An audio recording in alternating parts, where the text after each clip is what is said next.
sacrifice his time, effort, to make this event a reality. At this time, please welcome Mr. Aguma Ruga, the chairman of Equatoria community in Lincoln, Nebraska. Mr. Aguma, welcome.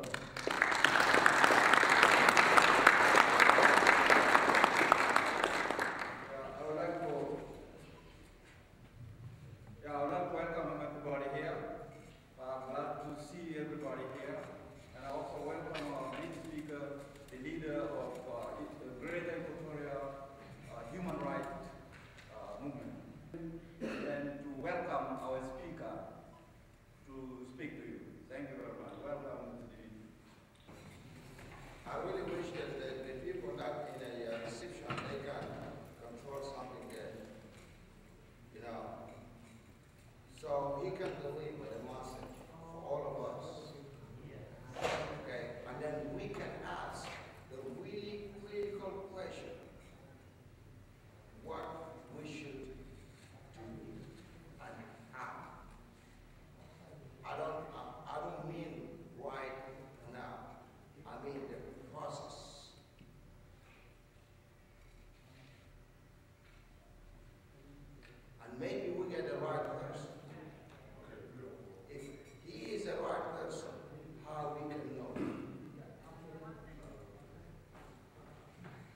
So we are free. And then I will welcome him. And then I believe he talents enough. It's not talent by knowledge, but it's talent by feeling of what the people are going through in South Sudan. So this time I will welcome the commander, Wani Tombe. You're welcome.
Some of us in this great city of yours innocently thought that I was here to divide you, I was here to incite violence, I was here to incite hatred.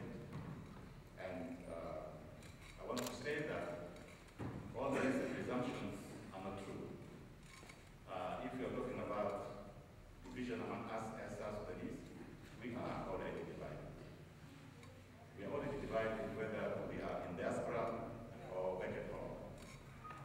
So the allegation that I'm here to divide the divided community does not hold at all.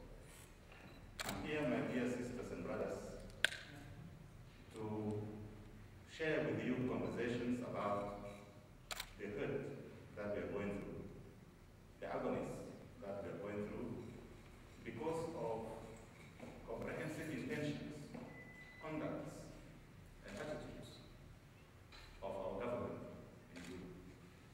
If you examine these attitudes, intentions, conducts, you find that they are legally criminal, culpable, and genocidal.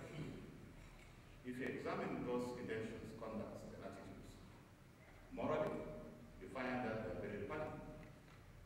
If you look at them socially, you find that they're very divisive. If you look at them religiously, you find that they're very sinful. If you look at them security-wise, you find that they're very dangerous. If you look at them culturally, you find that they are demonizing and dehumanizing. So these are the disturbing facts that made many of us very disturbed as human beings, because our society, our country is in danger of being undermined as a human society and as an abstract state. So therefore, we have to do something. We have to do something. And this is something that others and myself decided to do, is that we have to intervene. We have to intervene mentally, morally, socially, physically, and through any means that can actually create some positive hopes for the future. When this tragedy happened last year, many of us were very saddened, were very shocked, were very ashamed as human persons belonging to that country called South Sudan.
some people, even though they camouflage, they cover their language with easy statements like, this is not a tribal tragedy, and so on and so forth. We South Sudanese knew that the manner, the intensity, and the barbarism in which this genocide was committed in Juba and elsewhere in South Sudan resonates and smacks of tribal hatred. There's no way you can explain this away as being something other than that. It was something intended to eliminate a nation, either in part or in whole. And therefore we knew that that was a problem between our brothers, the Dinka, and our brothers, the Nuer. And therefore, because we know that, and my dear audience, we started to think about this from practically positive and transparent fashion. We refuse to mince our words. We say that in South Sudan, you have Nilotics and some groups of South Sudanese categorically known as Equatorians. Even though, in reality, the so-called category Equatorian are but a collection of nations. If you went to Western Equatoria, you will see so many nations. If you came to Central Equatoria, you will discover so many nations. In Eastern Equatoria, you will also see many nations. But for some reason, however, all these nations are collected together and given a geographical tag known as Equatoria. So much so that if you see like what it happens normally in Juba, when you see a body line on the road, for example, in Juba from 2005 almost until this tragedy happened, if this body does not resemble somebody from Upper Nile, whom always they can identify with an ethnic or tribal tag, or from Bahr al-Ghazal, they will say that is an Equatorian body. And putting all these kind of variables together, we said, okay, let us come up using this geographical tag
State-based governance of the Sovereign Federal Republic of South Sudan, which is imbued with principles and doctrines of constitutionalism, the rule of law, equality, democracy, meritocracy, accountability, transparency, and positive foreign policy guided by the respect of all the species of international law for cordial regional and international relations.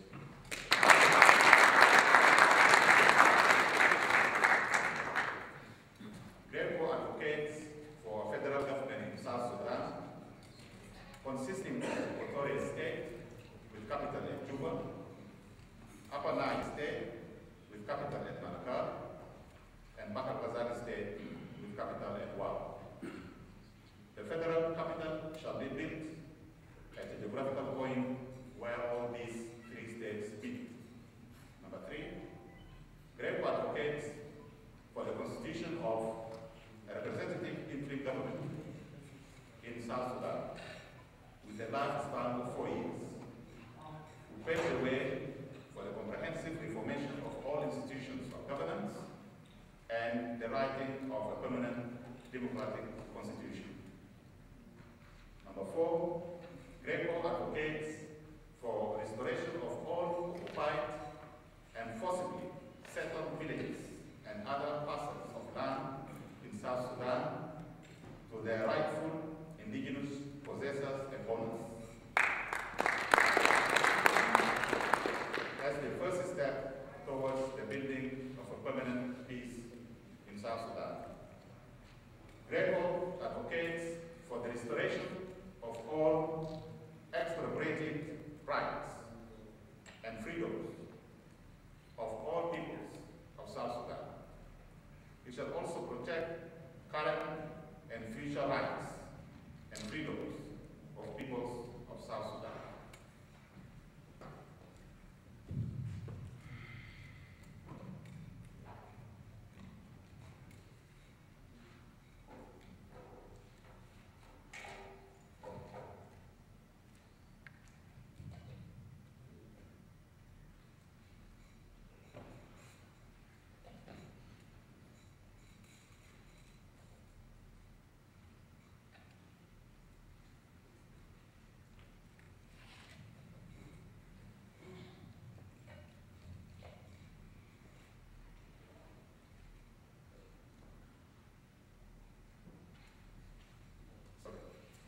GRECO advocates for the restoration of all expropriated rights and freedoms of all peoples of South Sudan. It shall also protect current and future rights and freedoms of peoples of South Sudan. GRECO shall fight all types of racial, ethnic, tribal, and gender discrimination in South Sudan. GRECO shall fight for gender parity and for constitutional representation of South Sudanese women in all levels of governance by 40%. And GRECO shall fight for effective constitutional protection of children and youth of South Sudan as the future leaders of that country. These, my dear audience, are the fundamental mission statements of GRECO. Because within this mission statements, we hope to realize an inclusive and peaceful South Sudan through the process which is already started, which is led by the Korean Masha and we in it as partners. We in GRECO know that South Sudanese have been fighting for so many years for civil and political rights and freedoms. And we also know that the concept and practice of oppression when other people are being oppressed by some other human person, this subjugation and oppression of others do not have color, i.e. the consequences, the end result of any political and other subjugation is always the same. It is always the undermining of the oppressed person's humanity. It is always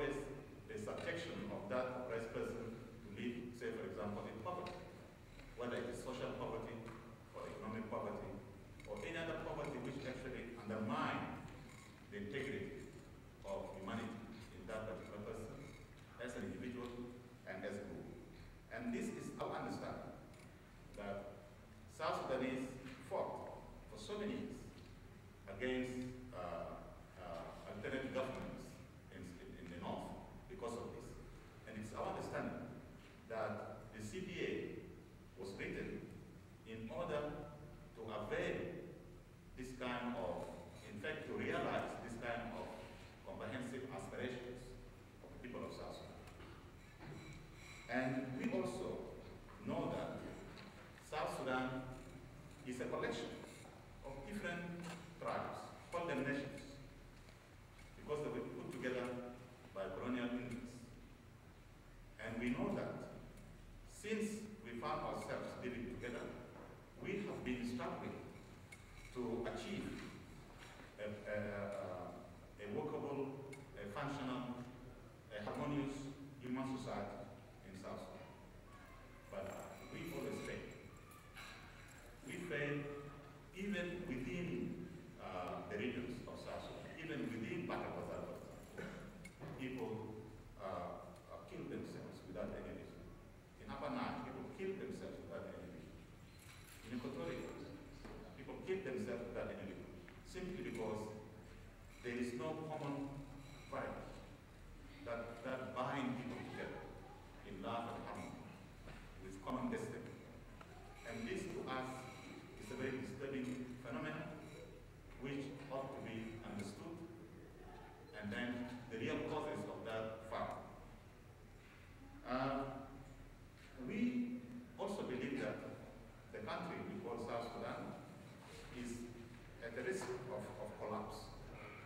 And therefore, we need to identify these variables of this risk. We also know that in South Sudan there is complete lack of nationalism, because there is nothing that can unify us. There is no sovereign allegiance, i.e., we are not like other countries where there is a sovereign, a common binding sovereign reason for existing. We are only respectful of our tribes. And this, of course, then means that we pay our allegiance to our individual tribes.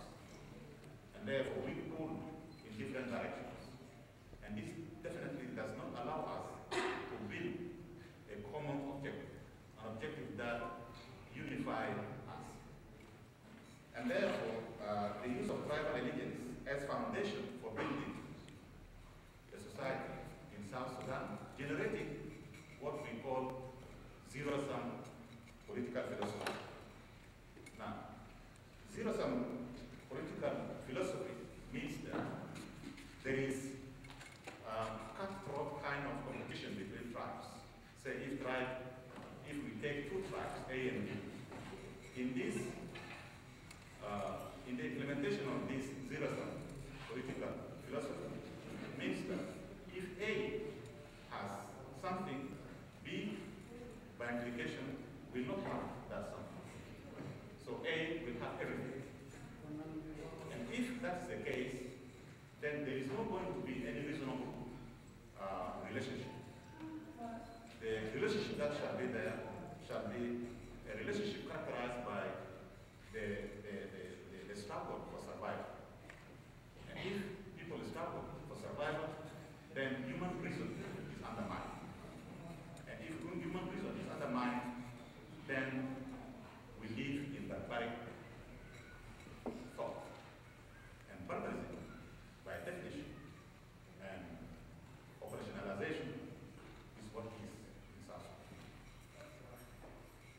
And because of that, and because of this zero-sum political philosophy, we in Greco believe that the concoction of histories of alleged coup in December last year was and is based on the operationalization of this zero-sum political philosophy within the framework of SPLM as the hegemonic political party in South Sudan. So, if you follow the literature, if you read the literature of the SPLM very carefully, you will see that it is saturated with this kind of philosophy.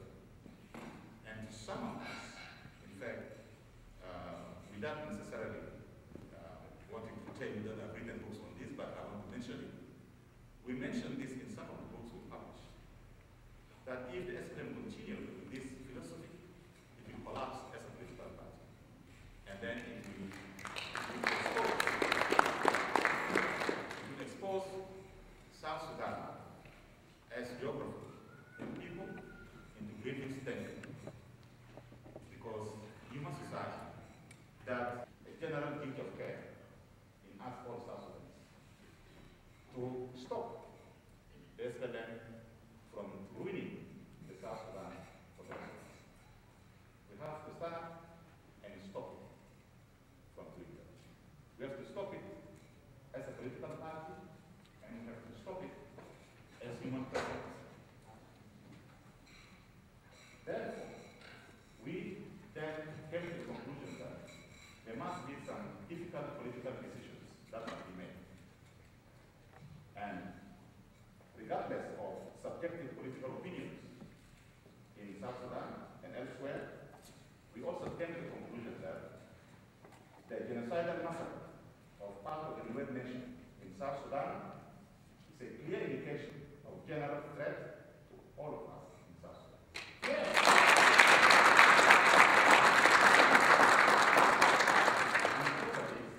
We came any circumstances. A democratically elected government, spending again, killing women, burning children and women, splitting pregnant women, asunder, and doing what it did. I don't think any human society will tolerate that kind of a government, whether it came through clean, transparent election or it came through a coup d'etat. So Salva Kiir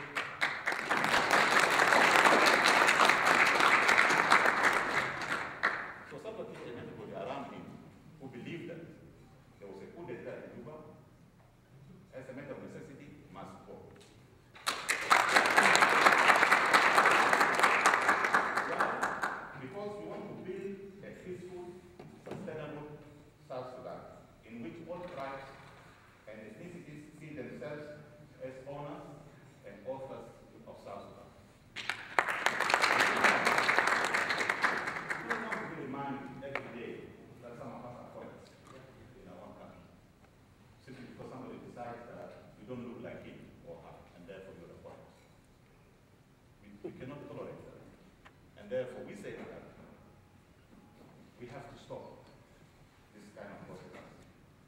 In fact, no amount of political or tribal denial shall erase the evidence that current government in South Sudan is built upon total exclusion of the majority of South Sudanese.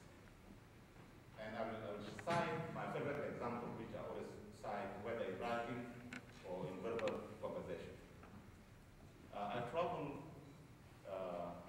due to my luck maybe, I traveled to many African countries and some European countries and so on after the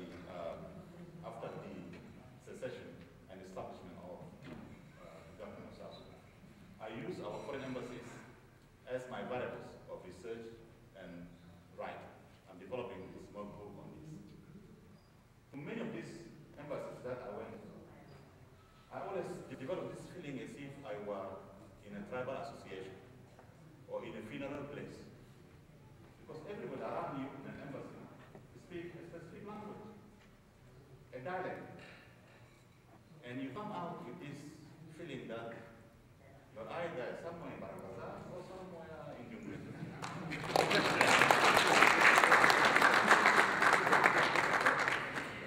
So you ask yourself, where are the other 60 plus people in these embassies? How come that from the ambassador, deputy ambassador, and in Khartoum, the cleaners and gatekeepers and people who, you know, the janitors, all speak the same language. So you feel that you're either in the house of a chief, and therefore this is relevant. So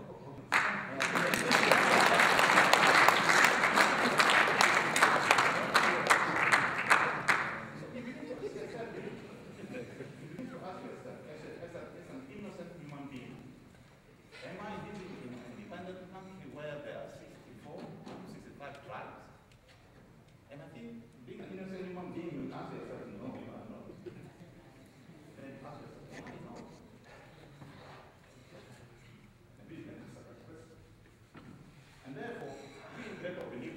are not going to bury our heads in political stuff and believe that what has happened last December can just be wished away. We just hope it's going to disappear. And we believe that, my dear audience, what has happened in December against part of us, it's not something which is to be wished away. It is something which is to be confronted. And the root causes to that must be tackled and uprooted once and for all. And because of that, we have come to the conclusion that from last December, South Sudan is not going to be the same again. And we in GREC, together with ESSCA in opposition, decided that it is us to shape the shape of this future South Sudan. Nobody else who are now in government, not Salva Kiir, not anybody around him, shall shape and even color the color of future South Sudan. It is us who are now fighting against this oppression and subjugation of us to shape the future of South Sudan.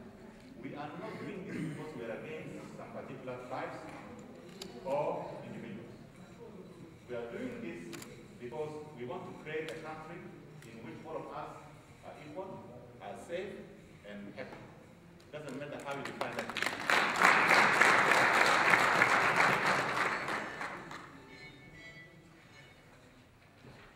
And we just want to share with you what we in GRECO has arrived at in terms of gross mismanagement of South Sudan. And it's one of the reasons which led to the tragedy also last December. We have come to the conclusion that according to our research and practical experiences, that South Sudan has been privatized from a public asset, which is a country. It has become a property to specific individuals, groups and individuals. And the example of which is the result of this kind of composition of embassies, because it is a private property. And we think that we have the duty, we have the constitutional right, not to allow this country to be privatized. Now, example of this privatization processes is the kind of tribalism, nepotism, and whatever you have seen, and you see in our country. This is also typical of the gross lawlessness. The gross lawlessness. It is a pity. It is a pity that that some of us who were bred and grew up in South Sudan see what is happening in terms of lawlessness in our country. If you went to Juba prison today, you will begin to wonder whether there are some ethnic groups who do not commit crime in South Sudan, because you don't see them in prison. You don't see them in prison. And when you come outside and begin to listen to what people tell you, you wonder why this particular person kills and commits certain felonies, but he's not there in jail. What has happened to law? What has happened to this doctrine that everybody is equal in front of the law? Well, maybe this is explained by why if you arrest somebody, it's relative to just walk to the prison and break the gates and get him out and just go. Just imagine this happening in the United States. This is examples of a privatized nation. It is a nation which is owned by individuals who are above the law. And we think that time has come not to allow this process to continue.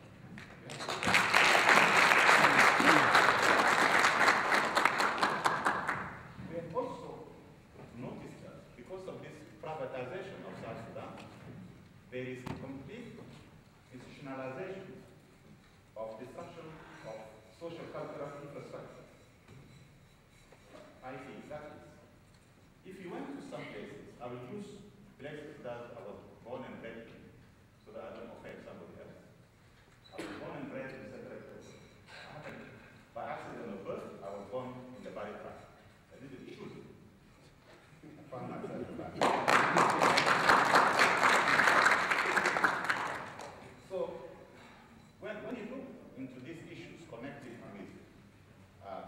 structure of social-cultural infrastructures, you find that the very social-cultural formation are undermined, not because of lawlessness within the people, but because of external variables, and not variables which happen by coincidence, but variables which are institutionalized. They are institutionalized, they are planned and strategized in order to undermine this social-cultural infrastructure. And this is actually a law. We also call it cultural genocide. When a group of other human persons decide that a particular group of human persons have to be bred out of existence through forced marriages, rape, and etc., you can rest assured that the process of cultural genocide is in operation. So therefore, you can't really disturb it because it's total dislocation of human persons from their roots. Then you have also, as an example of this privatization of South Sudan, the institutionalization of land grabbing across many states in South Sudan, where whole villages, whole communities are rendered homeless because a specific ethnic community think that they own the land of South Sudan. This is very dangerous because it prepares the ground for total chaos. Because there will come a time where a human person will say, this is not an existence. I better be buried. I better die. And when this person grows into a million persons, then you have anarchy in society. That is what we don't want. We have to control this process towards comprehensive anarchy in South Sudan. And therefore, we in Labour decided that we have to stand shoulder to shoulder with the Machar and everybody around him and everybody in South Sudan who do not want this tragedy to happen in the near future. Also, examples of this privatization of South Sudan, you can see the brutal suspension of freedoms and rights in South Sudan. It's only individual people who have these freedoms of civil and political rights in South Sudan. The rest of us do not have these freedoms and rights. And we think that this must not be allowed. And my dear audience, we are saying this not because we are against anybody. We are saying this because we are against intentions, conduct, attitude, outlook, which tend to exclude, marginalize, minimize the human existence of others. And if there are some human persons in South Sudan who feel that these conduct, these intentions, these attitudes, this outlook resemble them, it's their problem to change these attitudes and intentions so that people don't keep on referring to these intentions, so that they don't feel offended. We are not against any human person. We are against these characteristics of this human person. Change your characteristics and you are a sister and brother. If you do not change it, we shall not consider you a sister and brother.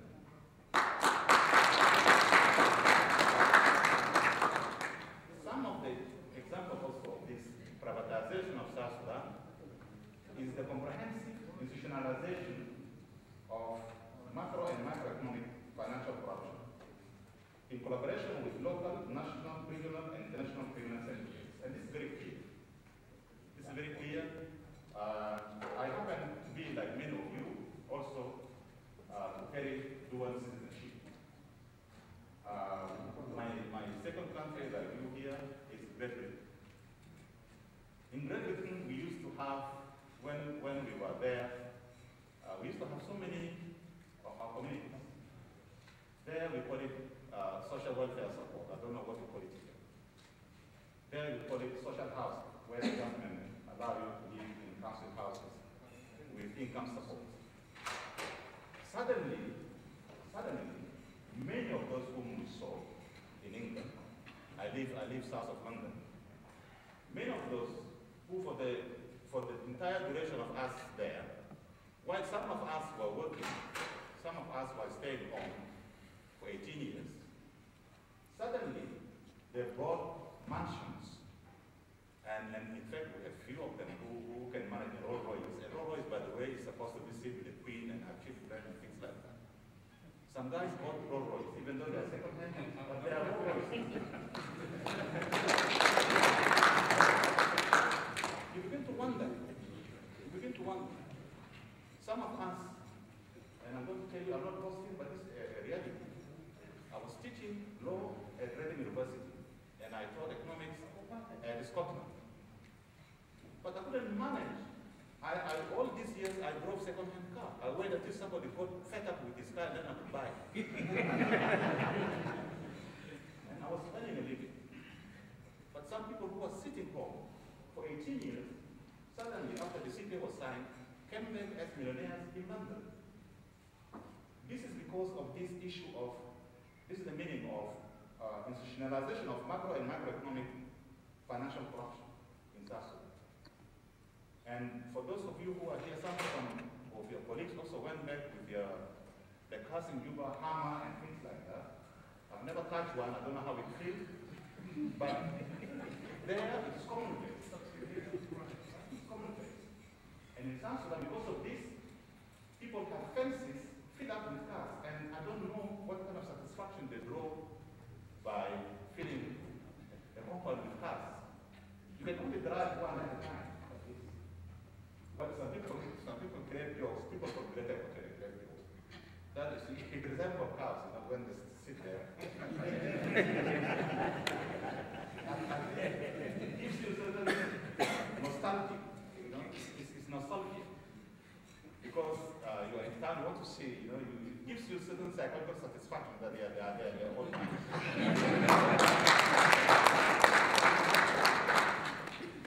And of course, some of us South Sudanese, it's a very disturbing signs of leadership. You can't lead human persons like that. You can't control an economy in that way. Yeah.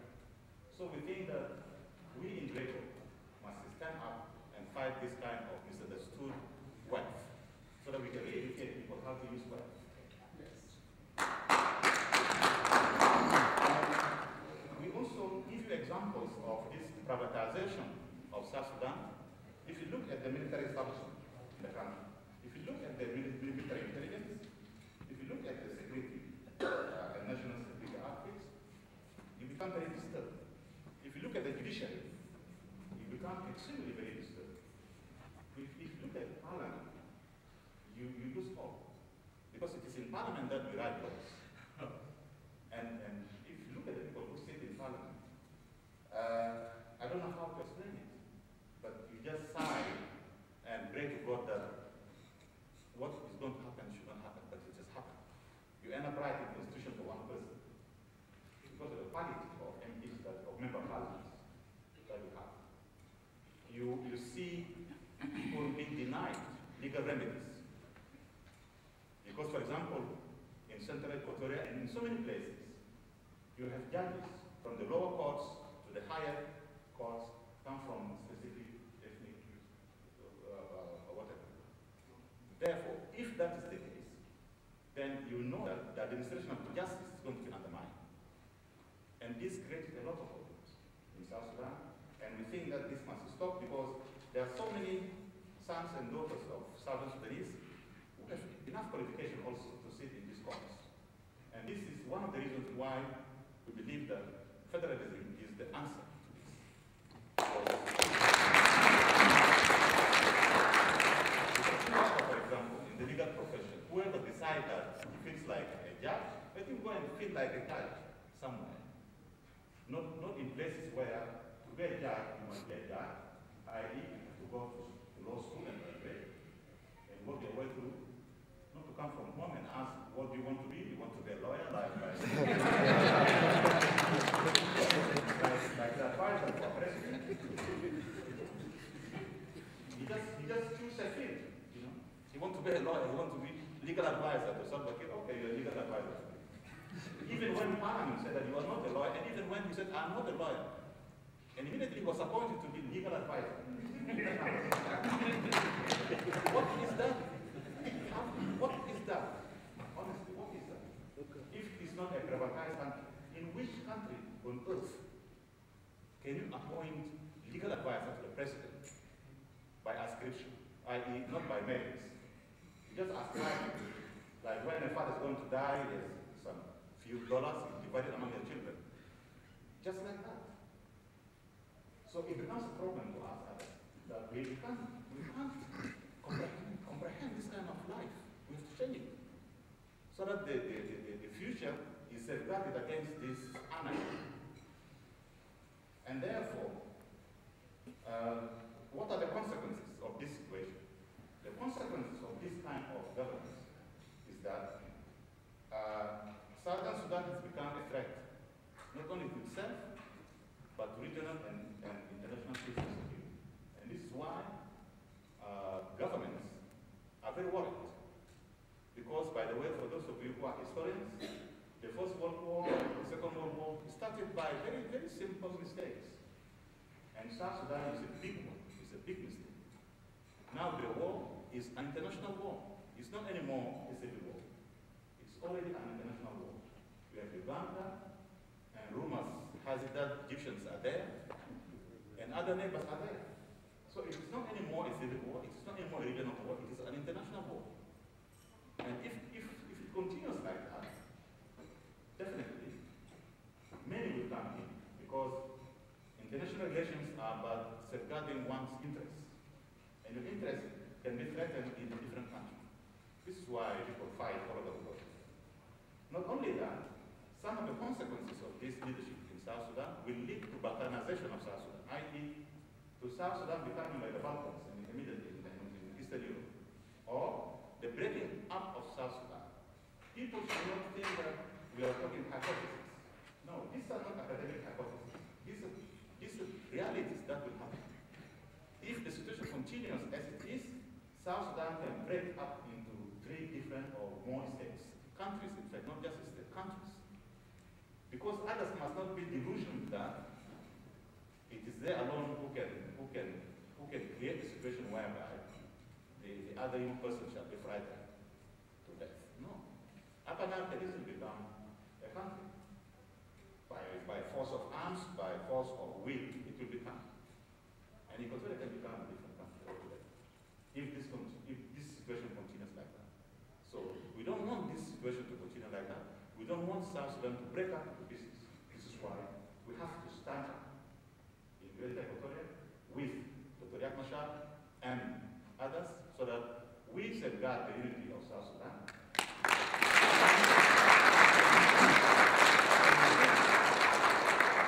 And build the structures and create the comprehensive political and social atmosphere which will allow many of us to want to belong to South Sudan.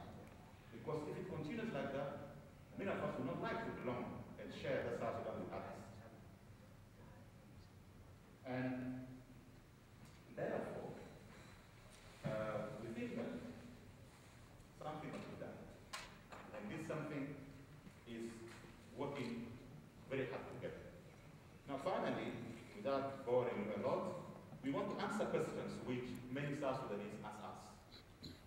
And I'm sure people want to ask us this question. That is Dr. Riek Machar and the new nation of South Sudan a threat to comprehensive stability of South Sudan? Because this is what people say. This is what people believe. Great. And the answer is no. Riek Machar and the new nation are not the ultimate threat to the stability and survival of South Sudan. In fact, Dr. Riek Machar is a victim of chaotic political power, which is the SPLM. And the SPLM has been tailor-made to serve individual groups and tribal interests. And Dr. Riek Machar has risked his life by questioning this kind of underlying philosophy. Even though he has been in the SPLM for quite some time, he protested in 1991 against this. And there were promises that, okay, things are going to be changed. The man is even condemned for expressing his will to contest just expressing his will to contest the leadership of the SLM, he becomes a traitor. كيف يعني? How can that be?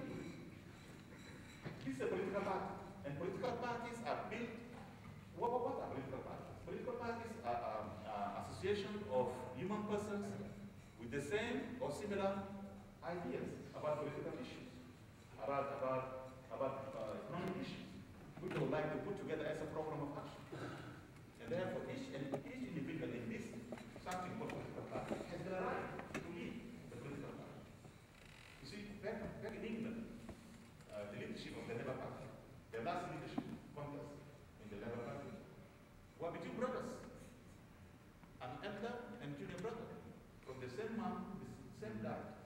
They contested to the leadership of the same political party, and the younger brother succeeded. Imagine if this was South Sudanese, they would kill themselves. And when their father was asking as to whether he's concerned that his sons are contesting for the same post, he said, well, there are politicians to contest. You don't become a politician if you don't contest. He said that it is their freedom to contest. Let the membership vote the best leader they want.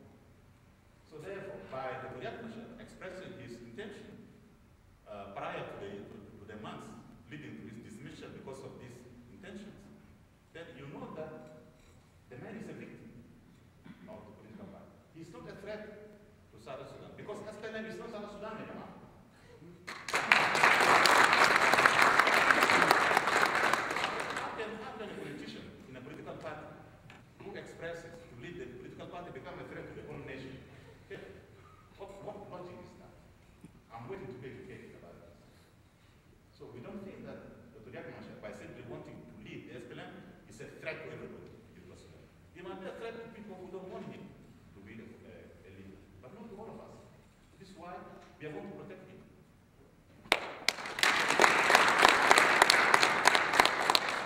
And about the UN nation, we think that the UN nation is fighting for its survival. This nation is fighting for its survival.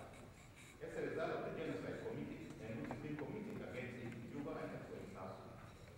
See, if I were to command the same force like Peter Gadet, what I would have done it.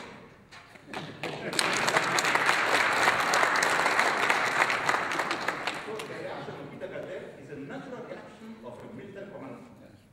I retired as a colonel in the army. Okay? I was a colonel in the army. I was in charge of what we call in the army special operations, i.e. fighting behind enemy lines, that is shooting the enemy from behind. Okay? If I were in charge, I would have done the same thing. You don't have to be in the way to react the way Peter Gadet is.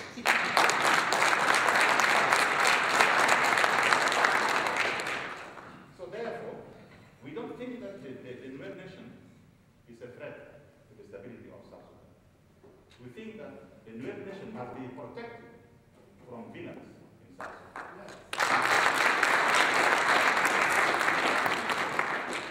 And the answer that we want to give to questions that people ask us, they ask us, what is the position of other tribal and ethnic groups in South Sudan? Well, and the answer is that many will not like to hear this, but this is a fact. We have carried out our assessment, and we know what is happening on the ground in South Sudan, and we know what is happening in diaspora now. We know that from Bahr Ghazal through Greater Equatoria and Upper Nile, the people have decided to liberate themselves from the genocidal government of President Salva Kiir. This is, well, some will say that this is a political statement, and we shall come back with an argument that this is not a political statement. This is the description of actual feelings on the ground. That people have decided to say enough is enough. Because they know that if they stand by on the fence, or if they sit on the fence, and they allow others to say, for example, let us imagine the impossible, that they kill every single whale on earth, then they will turn. Thank God. They will have to use nuclear weapons to kill them away. Because they are not going to be educated anymore. So, not only that, but the bulk of South Sudanese, as we know, withdrawing their collective legitimacy from this government, which is not anymore representative of their aspirations. Because the government of Salva Kiir has demonstrated beyond reasonable doubt that its main existence in South Sudan is the protection of individual group interests at the expense of the majority of the peoples of South Sudan. And this must not be allowed by all means, whether they came through elections or otherwise. They were not elected to tell us in South Sudan that the rest of us do not matter. We matter. The South Sudan belongs to everybody. And there must be created political and social and economic spaces and security spaces for the rest of us to exist. We don't want to share the Southern Sudan with other people living in our graves and they live upstairs. No, we want to be alive. We don't want to share the Southern Sudan. We don't want to share the Southern Sudan knowing that our children and our grandchildren shall be consigned to different class of young persons because we are allowing others now to pick their children and great-grandchildren to become the future rulers. We also love our children. We also love our great-grandchildren. And we have to defend their future now in the present.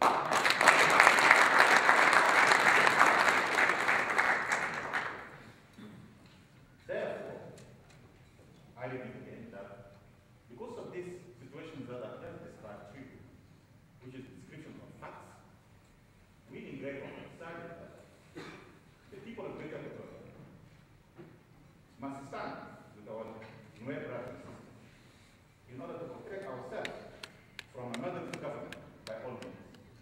And by doing this, we are even protecting those others from themselves.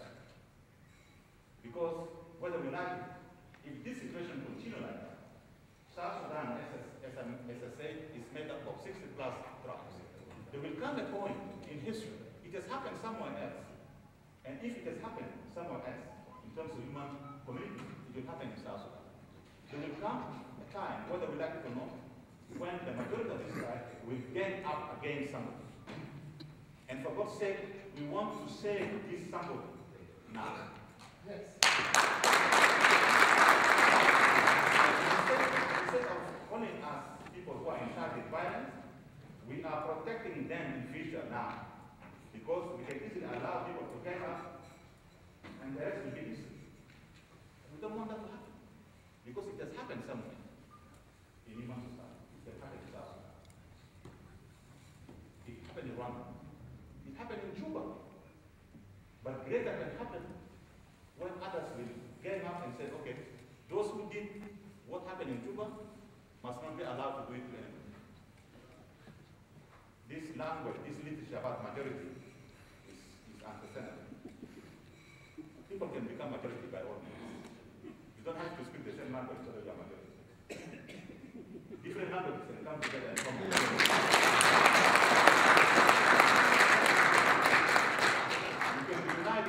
You can be united for some reason of protecting yourself, your comprehensive self, your comprehensive interests. This must be the driving force of us South Sudanese. We must unite ourselves against anyone who wants to threaten our collective interests. And this is going to happen. Whether people like it or not, it's going to happen. But we are asking the United States government, what can the people and the government of the United States do in order to help us in South Sudan? The answer that we give is that we want the people and government of this country to stand with us for the formation of a truly representative interim government in South Sudan, without the participation of Salva Kiir and his criminal cohorts. We are asking this government and the people, you, the Americans, to assist us in the writing of a permanent democratic constitution to protect the peoples of South Sudan. To assist us in the total overhauling and positive reformation of all institutions of governance for an inclusive and stable South Sudan. To assist us in the establishment of an effective federal government. To assist us in the application of lustration laws through the immediate prosecution of those who committed human crimes, human rights crimes, crimes against humanity, war crimes, and other species of crimes within the framework of national and international law. To help in immediate application of comprehensive individual and group sanctions against those promoting negative governance in South Sudan. To assist us in political opposition in South Sudan in order to protect national, regional, and international peace and security in South Sudan. To assist in the effective protection of the internally displaced persons in Juba and elsewhere in South Sudan and who are camped in various UN facilities. To allow US civil society organizations to assist the people of South Sudan to survive the criminality of their government. To call for immediate withdrawal of all foreign troops, especially Ugandan troops, from all territories of South Sudan. To suspend all financial aid to government in Juba. To suspend all military aid to government of South Sudan. To channel humanitarian aid to South Sudan via US non-governmental organizations such as the USAID. To allow US citizens of South Sudanese origin to assist their sisters and brothers in South Sudan via moral, material, knowledge, resources, to enable those in South Sudan to survive the criminality of the government and to not to criminalize lawful sovereign self-defense, i.e. what we are doing and what we are calling for and what Equatoria is doing and others around him. This is known as sovereign self-defense. We are not rebels. We are protecting our sovereign interests against the government which has become criminal government. And we are asking the government of this country and the people of this country not to think that we are criminals. We are lawful defenders of sovereign interests, and therefore we have to be assisted. Finally, what can Great Equatoria do now? Well, say that you, Great Equatoria, withdraw all your sons from the state. That's it.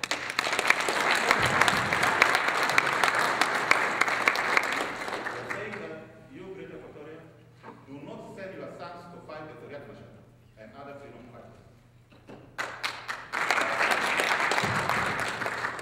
But to support and struggle with them for an inclusive and peaceful South Sudan. We are calling the peoples of Great Equatoria to form permanent strategic alliance with the Nuer nation. I will explain if it's not clear. I repeat, to form permanent strategic alliance with the Nuer nation for peaceful South Sudan. Not for the interest of Equatoria only, not for the interest of Upper Nile, but for the interest of the whole South Sudan. And if you like, I will explain that when the time comes later. And we are calling peoples of Great Equatoria to protect the Nuer people in Great Equatoria.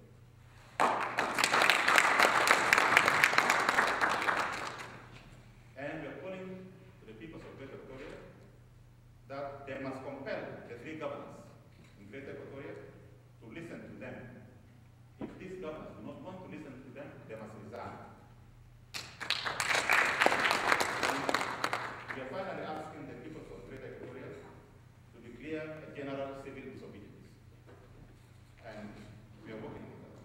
Thank you very much.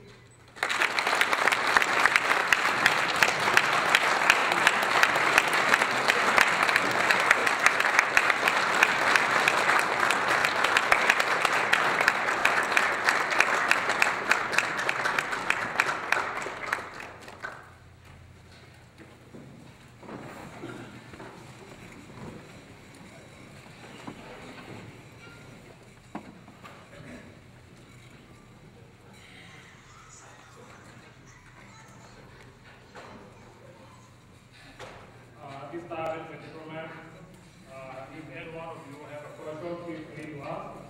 Please make your question direct to Dr. Tombe.